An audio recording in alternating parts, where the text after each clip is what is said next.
Hi, everyone. Welcome to today's webinar co-hosted by Hong Kong Economic and Trade Office in San Francisco and World Trade Center, Los Angeles. I am Jacko Zhang, Director of the Hong Kong Economic and Trade Office in San Francisco. Today's webinar seeks to answer the questions many of you may have in mind. Is Hong Kong's business environment changing? How will Hong Kong maintain its role as Asia's leading business and financial center? These are surely the questions to ask as companies look for growth opportunities and as COVID-19 impacts global trade and investment against a complex geopolitical backdrop. We are glad today to have invited two leaders from Hong Kong, Stephen Phillips and Patrick Lau, as our speakers to share with us facts on the ground in terms of business and investments operations in Hong Kong. Stephen Phillips is the Director General of Investment Promotion at Invest Hong Kong, responsible for attracting and facilitating foreign direct investment into Hong Kong. Stephen has served in senior positions in a number of private and public organizations before assuming his current capacity in 2017. He lived and worked in Hong Kong from 1989 to 2004, holding senior investment banking positions with Deutsche and BZW Barclays Capital before co-founding a Hong Kong-based group of companies providing IT, financial, and consultancy services across Asia. In 2004, he joined UK Trade and Investment, now the UK's Department of International Trade, before becoming the chief executive of the China-Britain Business Council in 2006, as well as chairman of the EU-China Business Association. Patrick Lau is the Deputy Executive Director of Hong Kong Trade Development Council, a statutory body in Hong Kong to promote, assist, and develop Hong Kong's trade, organize international exhibitions, conferences, and business missions to create business opportunities for Hong Kong companies. Patrick, who joined HKTDC in 2019, has a rich banking and investment background. He was based in Hong Kong from 2001 to 2014. He has worked in international law firms and investment banks, including UBS and China Construction Bank International. Prior to joining the HKTDC in 2019, Patrick was the CEO of a digital infrastructure company, Director of Investments at the Malaysian Government Sovereign Wealth Fund, and Board Director and Investment Committee member of Venture and Private Equity Fund Saraya Capital. His portfolio in HKTDC includes the Belt and Road Initiative, product and service promotion, external relations, corporate communications and marketing, as well as HKTDC's worldwide network. Stephen and Patrick will share with us the opportunities Hong Kong continues to offer to companies and investors. The conversation today will be moderated by Stephen Cheung, President of WTC LA. I believe that many of you should be familiar with Stephen, who is also the Chief Operating Officer of Los Angeles County Economic Development Corporation and our long-time partner in promoting trade and investments between Hong Kong and LA. I would like to thank Stephen and WTCLA for co-hosting today's event. Without further ado, I will hand over to Stephen Cheung, our moderator. Thank you. Thank you, Jacko. And thank you so much for your partnership with HKETO. It's fantastic to be able to work with you, and we look forward to many other programs. As Jacko mentioned earlier, we have an exciting program with some great speakers. But before we get to that point, I want to kind of get us on the same page why we're having this discussion. As the World Trade Center Los Angeles is very much focused on the Los Angeles market in terms of international trade. But I've seen the audience member, it's not just from Los Angeles region, it's actually throughout California. In fact, it's throughout the United States. And as we've seen how COVID-19 has impacted our economy, now more and more folks are looking at the light at the end of the tunnel. They're seeing vaccinations now starting to be deployed throughout the United States and around the world. And now folks are looking for those opportunities. And so in just the last month and a half or so, we've been getting a lot of requests from our international partners asking what is happening around the world. What are the marketplace looking like? And that's why this conversation is so important. Now, I'm going to step back a little bit and be a bit selfish and talk a bit more about Los Angeles, why this is so important to Los Angeles and our region. And this, you can see, can apply to the rest of the United States and really around the world as well, and why everybody's looking very carefully into Hong Kong and other locations in terms of what the future can look like for us in 2021 and beyond. As many of you already know, Los Angeles is a very international market, and we're very dependent on international trade for our economy. Before COVID-19 in 2019, the greater Los Angeles region, which is comprised of not just Los Angeles County and the 88 cities that make up Los Angeles County, but also our surrounding county regions, including Ventura, San Bernardino, Riverside, Orange County. Combined together, our GDP is way over $1 trillion, which makes us one of the top 20 economies in the world if we were a country. And we're able to achieve this really fantastic accolade and achievement. It's because of our international trade potential and our partnership with the rest of the world. And in 2019 as well, the Los Angeles Customs District was the #1 custom district in the United States with over $450 billion in trade with the rest of the world. Not surprisingly, China is our #1 trading partner, and Hong Kong was our 10th largest trading partner. And the reason why we're able to have such great trade with the rest of the world is because of our infrastructure and our assets that we have here in Los Angeles, including the Port of Los Angeles, the #1 container port in North America, and Port of Long Beach, the #2 container port in North America. Combined together, these two port complexes make up this region's port infrastructure, and it's the 10th busiest port complex in the Western Hemisphere. And additionally, we also have LAX, the 3rd busiest airport in the world, with 88 million passengers in 2019 coming and going from LAX every single year. All these great assets is really creating this opportunity for international trade. And I'll be remiss if we don't talk about foreign direct investments. The number of international companies and firms locating in Southern California and throughout California has really stimulated our economy. And that's why this conversation is so important. Unfortunately, with COVID-19, everything was turned upside down. We've seen the airport, for example, in the first few months of the COVID-19 pandemic decrease in their volume by 90%, 90%. Luckily, over the last few months, things have recovered quite a bit. And overall, our airport volume went from 88 million passengers a year down to 62.7 million passengers. Port of Los Angeles, Port of Long Beach also saw a drastic decrease at the beginning, but they were able to recover quite nicely. In fact, over the last few months, they've seen record highs because this pent-up demand for goods, especially from Asia, with our partners like Hong Kong and China and Korea and Japan, is continue to increase. So as this is going on, there's a lot of questions that are happening right now.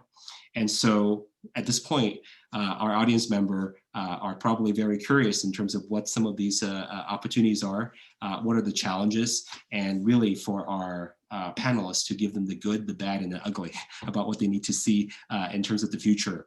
And so I'm delighted to be joined by Deputy Executive Director Patrick Lau from HKTDC, and also Director General Stephen Phillips from Invest Hong Kong. As Jacko has already given you the background, I'm not going to go into detail, but I'm delighted and honored to have these two distinguished speakers with us today. And I also encourage all the audience members to start using the chat function and the Q&A function to enter your questions. I'm going to go through about 20 to 30 minutes of conversation with our panelists. And then the last 15 minutes, I'm going to open up for discussion. So please start drafting your questions so that we can go through it together, because I'm sure you have a lot of questions for these panelists the way that I have. So I'm going to jumpstart into it. I would like to welcome both Patrick and Stephen. Thank you very much for joining us. Excellent. We're going to jump right into it and not shy away from some of the potential questions that our audience member are going to ask anyway. I think over the last few months, if not last year and a half or so, there's been a lot of news coming from Hong Kong in terms of some of the political situation. And a lot of folks are now wondering, is Hong Kong still a safe bet? Can their investment be secure? What does it mean? So rather than beating around the bush, we want to just jump right into it. If I can ask you directly, perhaps Patrick, you can start, and then Stephen, you can jump in as well. What is happening in Hong Kong? Is the political situation stable? What is investment opportunities looking like in Hong Kong right now? Patrick? Sure. Thank you, Stephen Chong. Um, Definitely in Hong Kong, we are seeing the impact of the COVID-19 pandemic. And this has affected Hong Kong last year. Hong Kong, in fact, registered, and this was just released by our financial secretary in the budget. Hong Kong registered a decline of 6.1% GDP in 2020. However, this year, the forecast is a GDP growth of 3.5 to 5.5%. And we are definitely on the trajectory to grow. I think here in Hong Kong, we are seeing stabilization from a period of social unrest that we had in 2019, 2020, and now 2021. We are really seeing the normalcy resuming, and we are really seeing that recovery. And people here are very focused on the opportunities, the growth opportunities in mainland China. This is clearly a wonderful news, in fact, for the whole world when China announced the latest policy that they call a dual circulation. We are at a very timely situation currently with China entering into their 14th five-year national planning cycle. And within this new cycle, they are promoting this so-called dual circulation. And dual circulation is comprising of internal circulation as well as external circulation. So I meant the good news just now. I said that it's such a good news because it's non-protectionist type policy. In fact, China encourages international businesses around the world to utilize this domestic consumption power that China has to really help China as well as the global economy. And I think it's much needed, particularly the coronavirus pandemic has really impacted, like what Stephen you have said, worldwide. It's not Hong Kong, it's not anywhere else alone. It's everywhere. We are seeing a very dramatic impact. And what we are talking about, this domestic consumption, we're talking about 1.4 trillion people, the world's second largest economy. And we are talking about probably 400 million at least of a middle class, affluent type consumers. They are there to look for higher quality products and higher quality services, which international businesses can all offer. And Hong Kong pays particular attention to this because we are in the midst of this. We are the hub to get international businesses to take advantage of this policy. And the good news continue because our national government in China has promoted another huge policy called Greater Bay Area, of which Hong Kong is part of. So this is Greater Bay Area is actually a part of southern China, primarily the Guangdong province, with 9 cities identified from the Guangdong province, plus Hong Kong and Macau, to make out this Greater Bay Area. And this is a new initiative that makes Hong Kong economy jump from a pure Hong Kong 7.5 million people to immediately over 70 million population in the Greater Bay Area. And the important numbers that I hope to convey to the audience for the Greater Bay Area is it's not just the GDP. The GDP for the Greater Bay Area is 1.7 trillion. It's a huge number, but it's actually the GDP per capita. The GDP per capita is 23,000 US dollar. This is the highest in China in terms of the region. So this is the most prosperous part of China. And what it offers is therefore, that same story of consumption power, but this is at highest end of the consumption power. And this will be an area that the national government wants to make it into an innovation and technology driven area. So this two opportunity combined makes it so exciting for Hong Kong, really. We really I think this is so timely. And what we also are seeing is Asia, the broader Asia. What we have is Southeast Asia also neighboring to Hong Kong. We are also seeing in particular that Southeast Asia also wants to engage very much with China and very much with the Greater Bay Area. So as a result, Hong Kong really plays this connecting role, and international businesses really only need to look to Hong Kong to capture this entire opportunity of this mainland China, Greater Bay Area, and Southeast Asia. And everyone can come out of the pandemic with this huge growth opportunity that are in front of us. And I hope in this session we can explore more of that. Sure. I'll end there for the time being, Stephen. Thank you, Patrick. That's it's positive news because we've been hearing so many bad news over the last year. It's good to have such a positive optimism. Now, Stephen, do you share that same view? Do you have that rosy view of Hong Kong and the future? Well, Stephen, thank you. Yeah, I do have that very optimistic view, and Patrick's covered some of the big drivers. But I think your question really hints at some of the elephants in the room, some of that negative reporting that you've been seeing, and perhaps I can address it. You'll all be familiar that we had the social unrest in 2019. Hong Kong has got caught up in the US-China trade tensions, indeed broader tensions. Hong Kong has introduced the national security law, which again has been covered a lot by the media. And then there's COVID as well. So there's been many things impacting the economy. COVID by far is the biggest economic hit, inevitably. The media reporting that I see out of the US, that I see out of Europe, bears almost no resemblance to what I see on the ground here in Hong Kong. So it is business as usual. Business people on the ground, including US companies, are positive about the future. I think all I would say is take the media reporting with a grain of salt. I think it probably reflects some of the geopolitical tensions, and figure it out for yourselves. For instance, the national security law.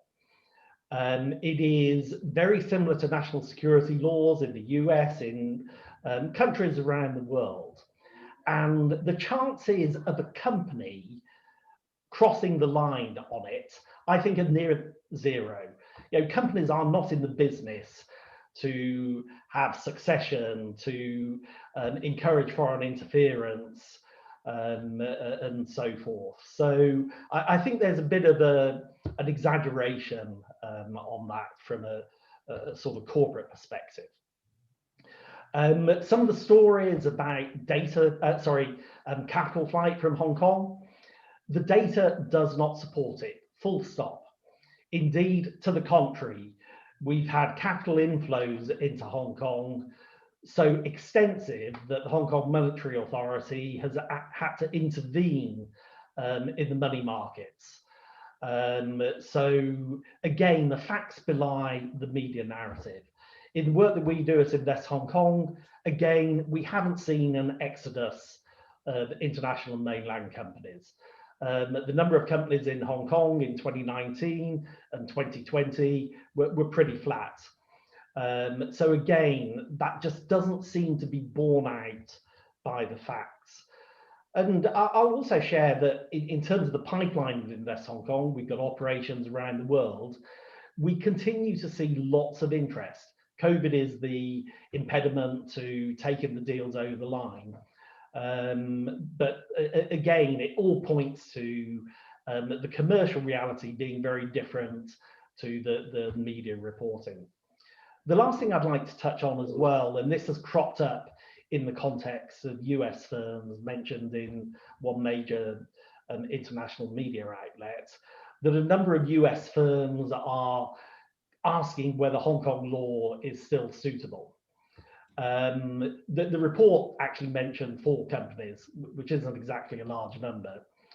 Our dialogue with the legal community again says that there's no merit in this story.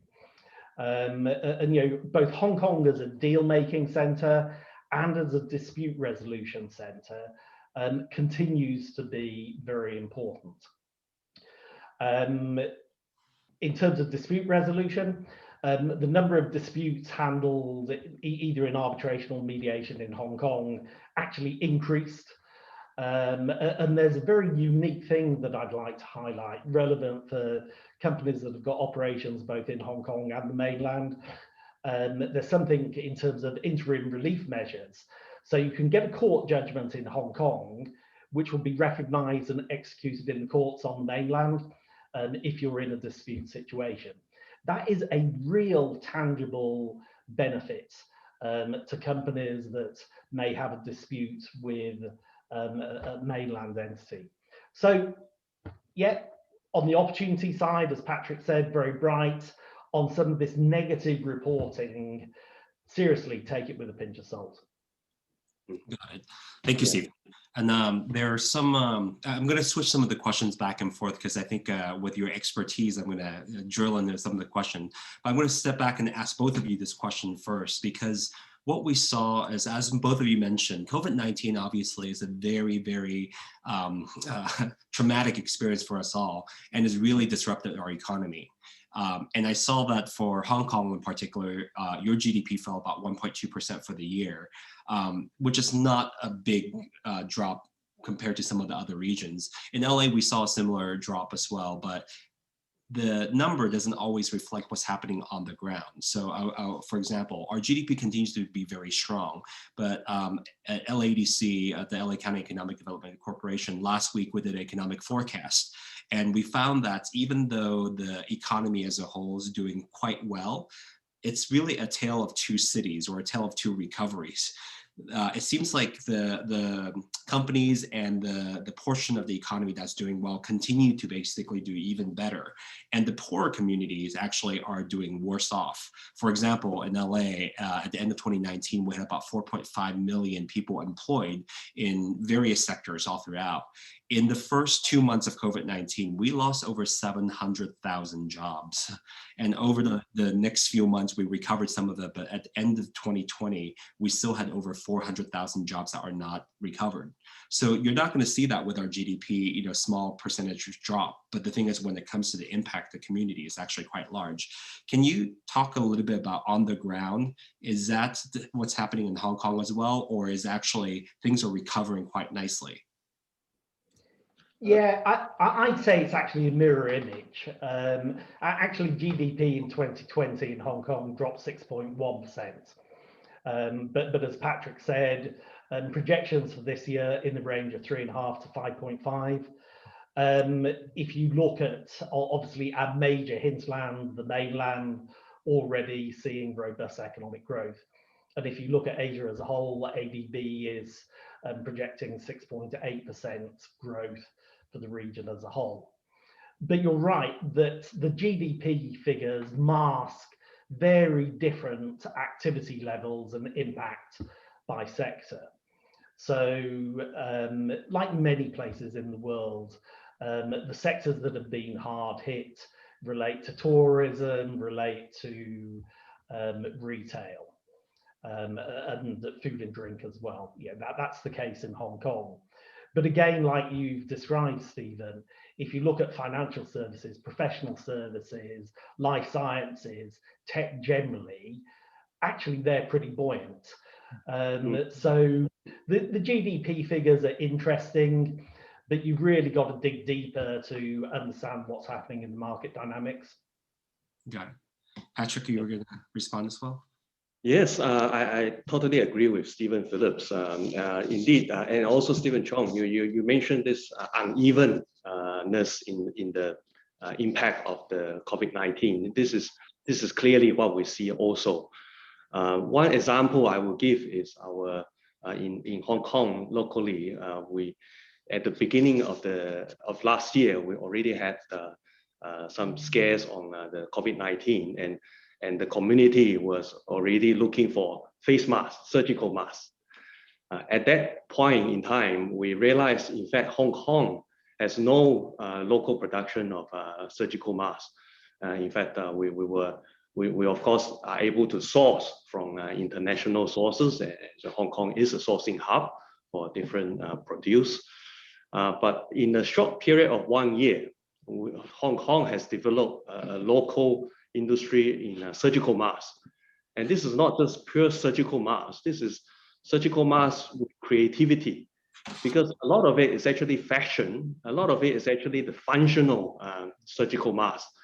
So, we have small and medium enterprises in Hong Kong that have joined into our Hong Kong Trade Development Council's program to transform themselves, this transformation program. They were previously in a textile business, doing normal textile.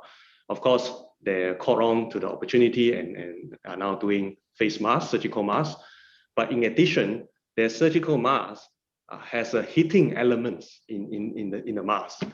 And that, of course, is not tailored for Hong Kong, because Hong Kong, we are is already not as comfortable wearing a mask in our climate.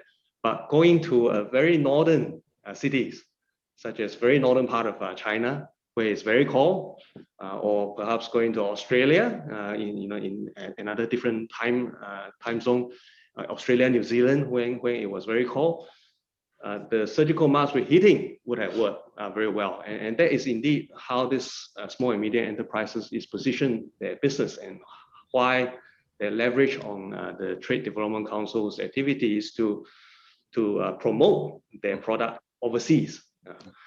And I thought it's very creative. And similarly, we have companies who were previously doing equipments, robotic equipments. They have converted the robotic equipments to robots that teach languages to kids, because kids are all at home, and parents perhaps are already too tired to talk to the kids, so they can have this robot speaking to the kids, hopefully not all the time, at least partially relieve the parents. Again, this is a product that is quite innovative and useful, and obviously part of this education tech trend that we are seeing. The e-learning part of it is also this remote learning trend that we are seeing.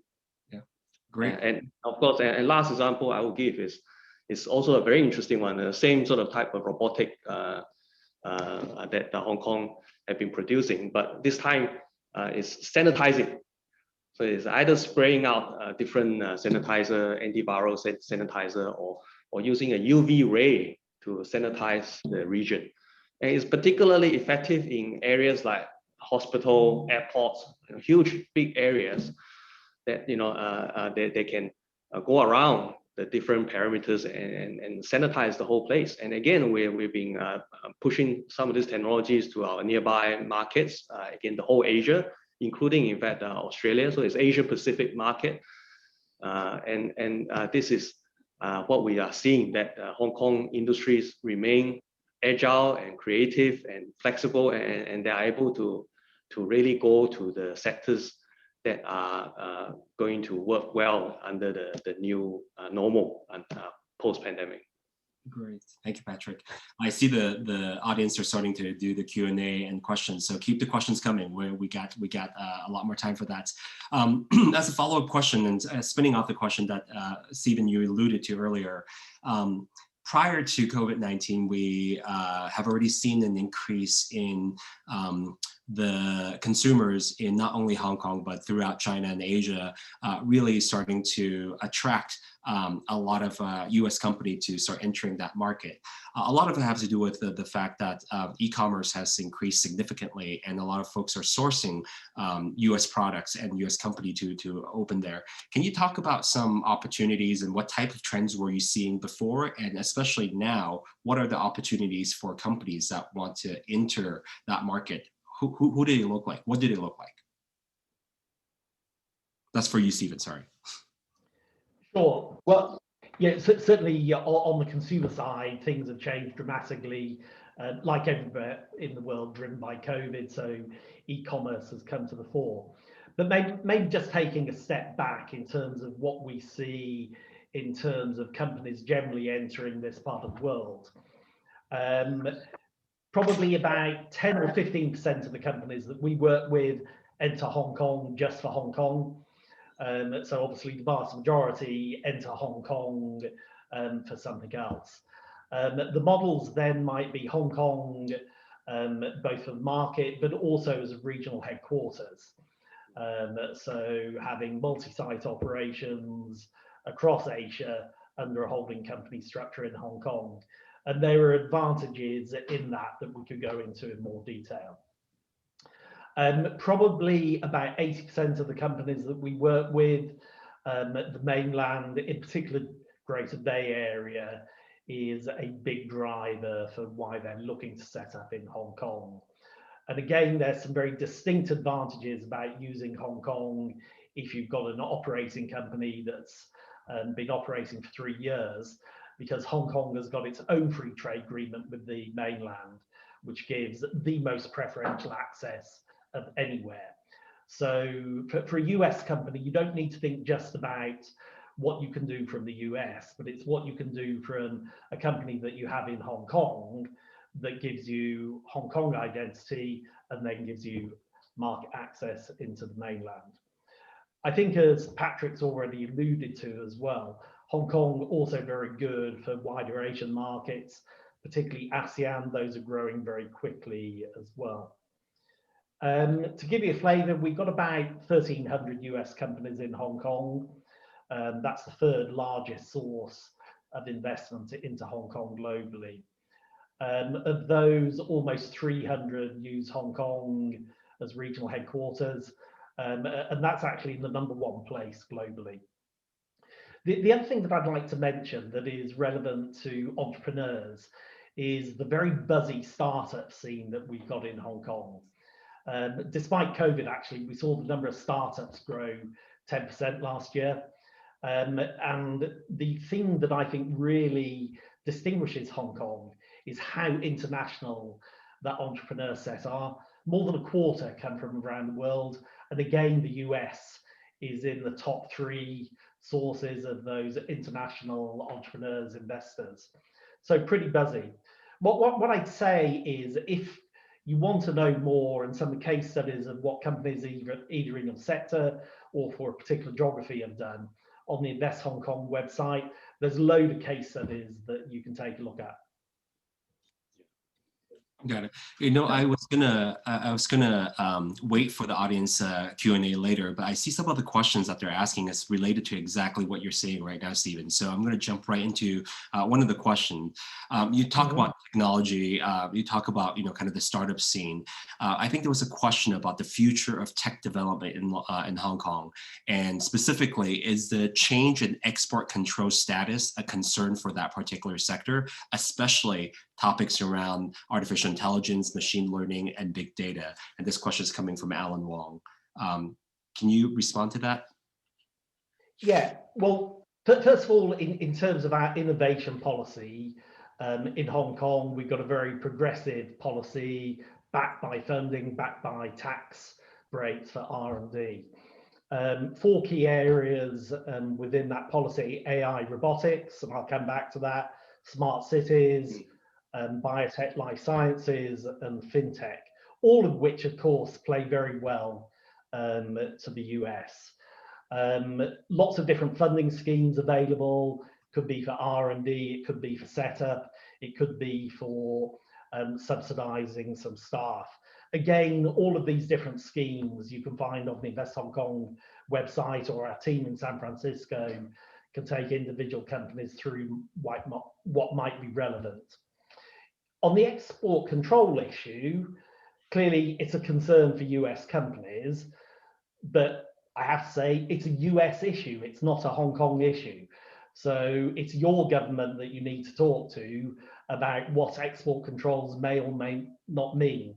There's no barrier here, so have the conversation with your folk in Capitol Hill, I'd say. Got it.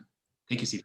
I would want to supplement Stephen Chong that indeed, Hong Kong In Hong Kong, as a lawyer, I actually find this Hong Kong system of this one country, two systems, a very creative idea indeed. And I want to expand a little bit on this. This is in fact the key strength that Hong Kong has, because we are within this opportunity.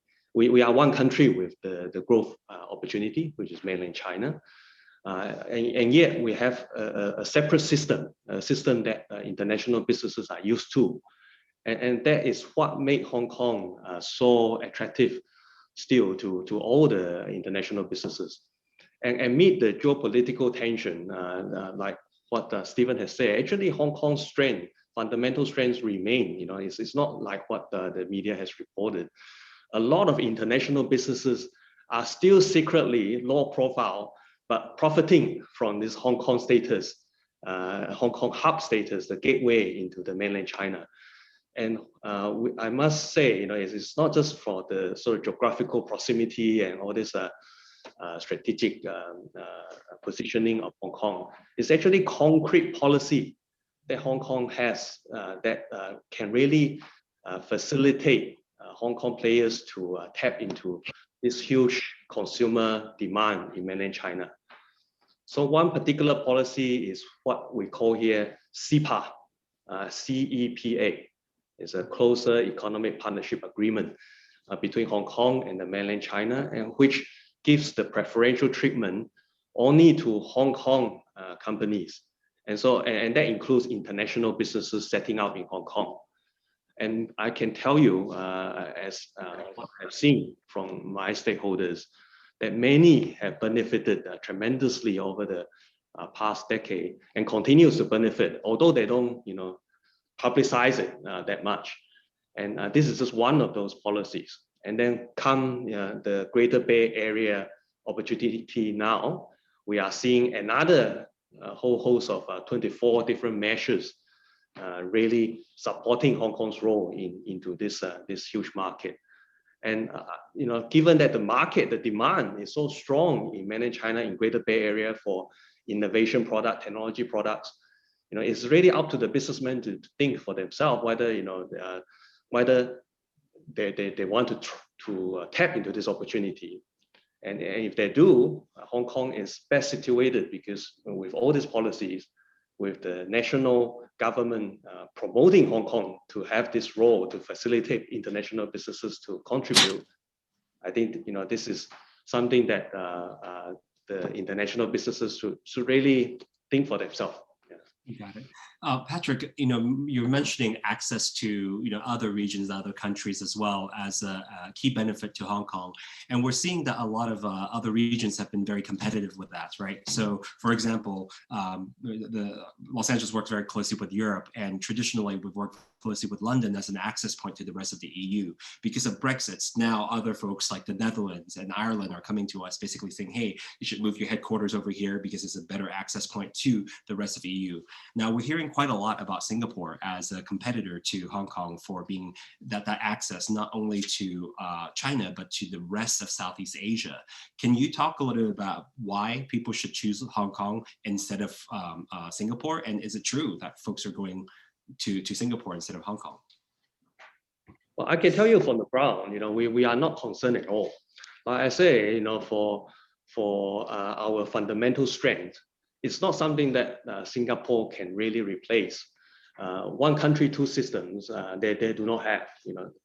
Hong Kong is part of this mainland China. And so this is actually something that Singapore can never get to the same level of closeness and the gateway role as Hong Kong can play in tapping into the mainland China market.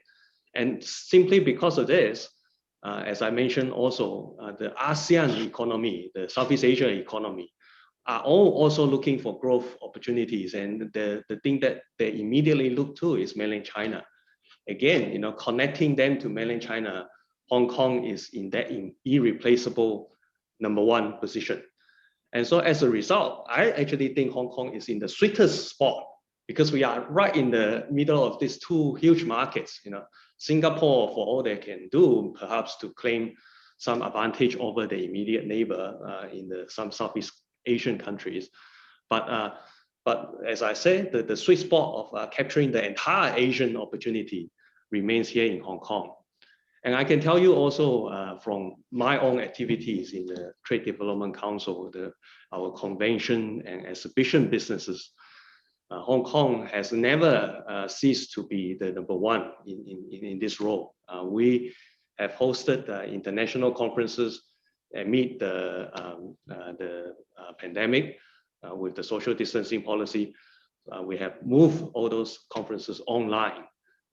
Incredibly, what we have seen, in fact, last year is an increased participation and the increased number of people interested in learning about these growth opportunities, because actually the economic damage caused by the coronavirus pandemic really is the impetus.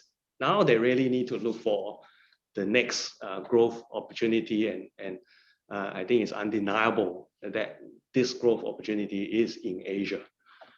Stephen mentioned also previously that China, quite incredibly, was the only country in 2020, the only major economy to actually record a positive growth amid the coronavirus pandemic. So in the early part of the year, they obviously suffered tremendously, but they pick up really fast. And what my colleagues throughout mainland China have feedback to me, the situation in China has really gone back to the pre-coronavirus normalcy effectively, and the economic activities are there. Of course, the international travel is still restricted, but I want to say that because sometimes from overseas you may not be able to see that the vibrancy of the economy is actually here already, and it's not widely known yet, and therefore this is the opportunity to catch. We all know in banking that we want to catch on to a structural trend, and this is the medium to long-term growth trend that we hope stakeholders in the US will not miss out on. So I just want to supplement that and to say that also the other core strength of Hong Kong, I must say, is our deep financial financial sector, and we are known to be the international financial center. Hong Kong Stock Exchange has achieved record daily turnover. Just last couple of weeks, we are seeing a 300 billion Hong Kong dollar daily turnover rate, which is incredible. And you see the vibrancy of the stock market. We have had multiple companies seeking listing on the Hong Kong Stock Exchange last year, registering a record number. In fact, this is part of the indication that Hong Kong has a deep pool of investors. We at the TDC, we also believe that Hong Kong is in this deal-making hub for the whole region. This is not just for China, for Asia. In fact, it's everywhere in the world to connect to Asian projects or Asian investors. Hong Kong is the hub to do that business. We have the business environment to facilitate that. We have the professional services to facilitate this deal making. This deal making role is very strong currently still. I told you the numbers in our conferences. I can tell you, actually, a lot of those participants are there to find investment opportunities. Yeah. They are not joining our conferences just to hear about the latest trend, the future trends, etc. They want to actually meet with potential project owners or potential investors to actually do the deals. And that is why we are registering an increase in the number of participants, and also how our conferences are actually tailored to make those deals happen. And that again is a testament of Hong Kong's irreplaceable role in as compared to the rest of the cities that you mentioned, Stephen. Yeah. And Patrick, before you go on, because you mentioned something very important, I don't want to miss it. You talked of money, and this is where a lot of our audience member will be very curious about. And Hong Kong's been known as you mentioned, not only the financial center and hub for the Asian market, but also when it comes to capital raising, a lot of companies go to Hong Kong for it. In fact, the World Trade Center in Los Angeles, we partnered with Hong Kong HKTDC and brought a delegation to the Asian Financial Forum. And there, some of our companies met investors from Dubai, not just from Hong Kong, but from around the world there, and it was very successful. Now, given everything that's happening right now, and maybe Stephen, you can jump in here as well, is that what are the investors investing in recently? What are they looking for? What are the hot trends that folks should know about right now? For us, since you mentioned that money, it's very timely because Hong Kong our financial secretary just released our budget latest year, and some data in there is actually quite illustrative. Last year in Hong Kong, there was a total of $400 billion being raised in initial public offerings alone, and this represents a 27% increase to the year before. And we have also seen a huge number of companies, 43 companies in particular, listed under the new listing regime. And these companies, this new listing regime have been introduced for several years, and these have already, in aggregate, raised 420 billion. So all these are huge numbers. But I want to address the point you make, Stephen, about investors interested in which sectors. I think in Hong Kong in particular, we are seeing innovation and technology being the new drive. Stephen mentioned about the startup scene. In Hong Kong, in fact, we already have 8 unicorns. But I encourage everyone to not just look at Hong Kong, like what I have been pushing all this while. Hong Kong, when you talk about Hong Kong, you should talk about the Greater Bay Area. So if you look at the Greater Bay Area ecosystem of innovation and technology, is unbeatable. It's where the prospect has never been more promising in this respect, because the total number of unicorns then expanded to more than 40 plus. The number of startups are incredible. The established technology firms and the ecosystem in this Greater Bay Area is effectively the core of the mainland China sort of I&T sectors. So I&T sector is one. The healthcare, biotech, medtech, this is another incredible opportunity. In Hong Kong, we are very fond of this sector. We have some of the best medical schools recognized globally here in Hong Kong. We have the statistics shows that we have 2 out of the global top 50 medical schools. And the medical research done out of Hong Kong, and again, done out of the Greater Bay Area, is incredible. We have policies from the national policy promoting that through Hong Kong, you can actually get some of the R&D into Greater Bay Area. So we are not talking about just developing medtech, health tech in Hong Kong. We're really talking about the entire test bed of 70 plus million population and 1.7 trillion economy in the Greater Bay Area. And then as a springboard to the bigger mainland China market. So health tech is one area that we are very fond at, and allow me to also advertise a little bit that for the TDC, we're going to host an inaugural Asia Global Health Summit in later part of this year, in November in particular. And that is exactly because we see that the opportunities in Hong Kong being the hub for deal making and investment and innovation in the area of healthcare, health tech is really growing, and the opportunity is really there. Another big area that we cannot miss is sustainability. This is an area that the US businesses obviously have as an advantage. And Hong Kong has committed to 2050 carbon neutrality. And this is 10 years ahead of the mainland China, which has committed to carbon neutrality at 2060. But we are talking about a huge country with such a target of 2060 carbon neutrality and having carbon peak at 2030. It actually requires a lot of investment and new technology inputs. And in fact, the country and Hong Kong all encourages international businesses to offer their expertise and offer that collaboration and partnership to make that happen. Hong Kong, in recognition of that, is also big in green finance. And again, the financial secretary very aptly increased the threshold for our green bonds issuance. I thought that is very timely. Now the limit for the green bond issuance is up to 200 billion. Yeah.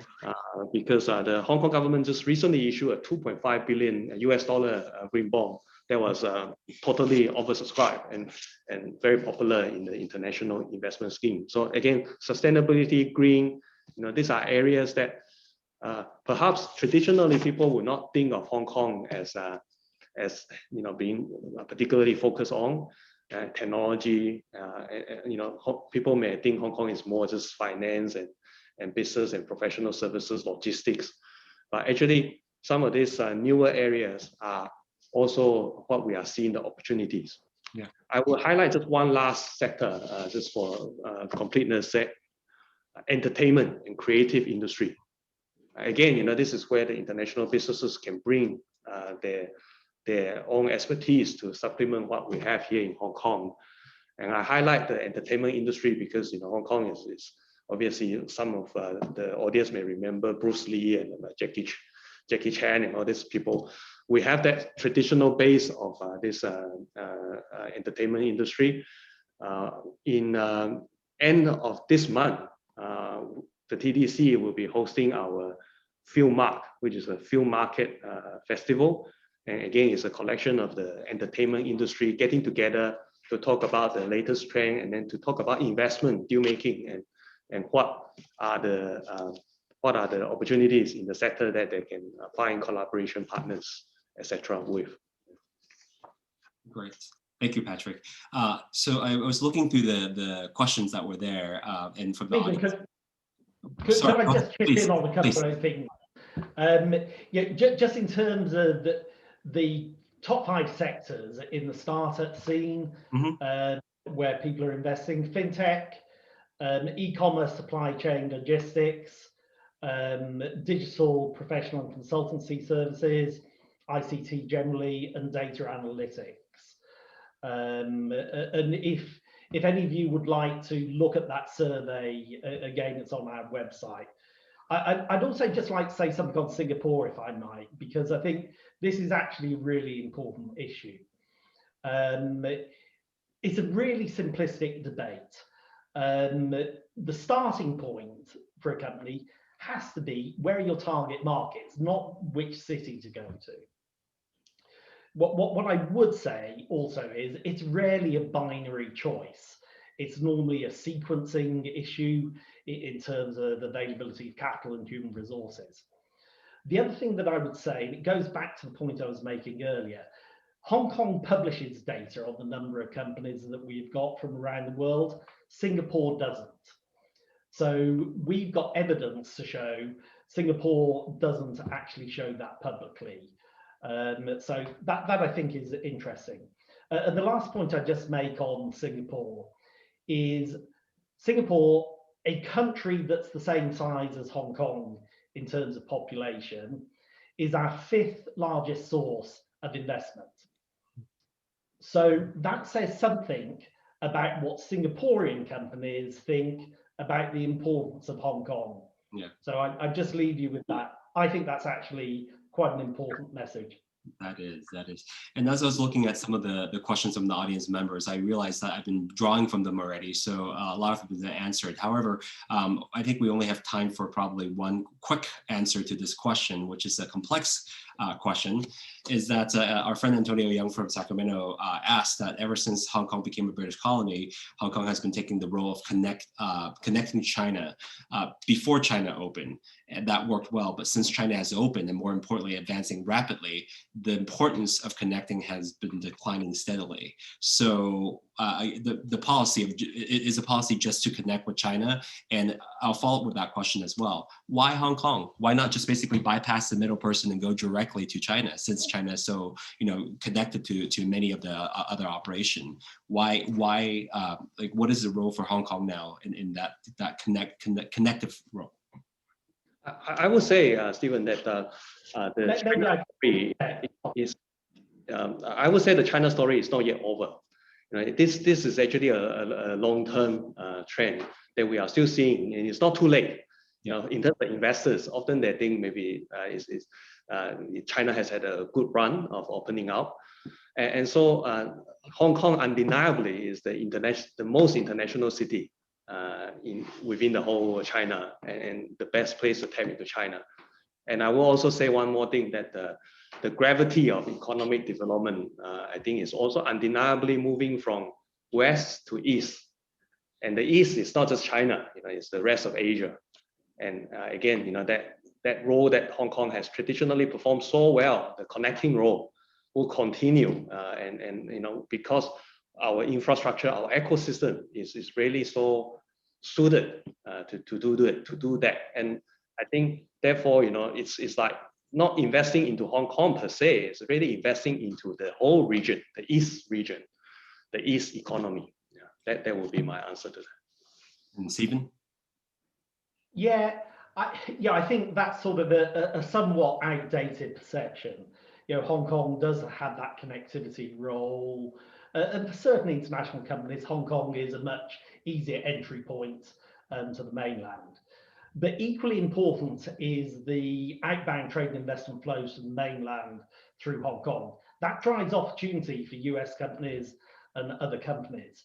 30% of inbound investment to Hong Kong actually comes from the mainland. So it's a two-way street there. As Patrick alluded to as well, the regional trade investment flows in Asia really are growing very strongly. And in particular, if you look at the sort of ASEAN GBA corridor, that's one to watch out on. So if you're in financial services, professional services, logistics, that is driving new opportunity. And certainly from a Hong Kong policy point of view, it isn't just about the mainland. Hong Kong entered a free trade agreement with the member countries of ASEAN, giving preferential market access into the countries of the ASEAN. And then when you look under the Belt and Road umbrella as well, that's triggering new trade and investment flows into areas such as Central Asia. So we're seeing a number of Central Asian companies pivoting more to Asia than historically to Europe, for instance, particularly on the resources side. So I'd say that there's much more depth than that sort of simple, Hong Kong as a connecting point to China. That makes sense. Now, we only have about 2 minutes left, so I'm going to save the most controversial and difficult question for this, and it has to be a quick answer. I think everybody's looking forward to returning to Hong Kong, especially from the United States. When we do visit Hong Kong, what is the one food item that you recommend that we get? This is such a difficult question, Stephen Chong. I won't be able to choose. There's so many to choose from. This is an incredible place. Stephen, any recommendation? Cheap and cheerful fish curry balls. Fish curry balls. I'm going to miss that. I personally like because speaking of the Greater Bay Area, the connection with Macau, the Portuguese influence. I miss Hong Kong egg tarts. That's one thing that I don't think we can get here that's made the same way. Anyway, I want to thank the two panelists for your really insightful information, and we are delighted to have your partnership and I know that there's a lot of questions that our audience members still want to ask, so they're more than welcome to reach out directly to you at HKTDC and also Invest Hong Kong. And at this point, I want to pass it back to our host, Jacko Sang, to close out the panel. Thank you so much.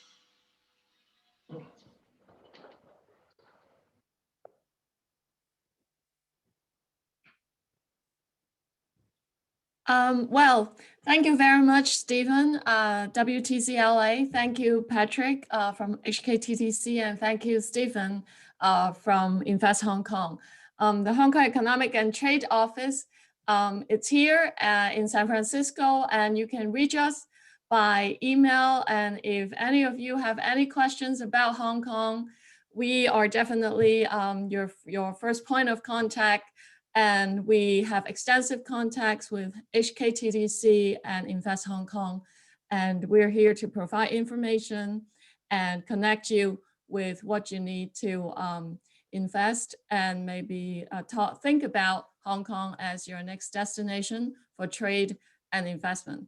So thank you very much, everyone. And I hope you have a good evening. Thank you very much.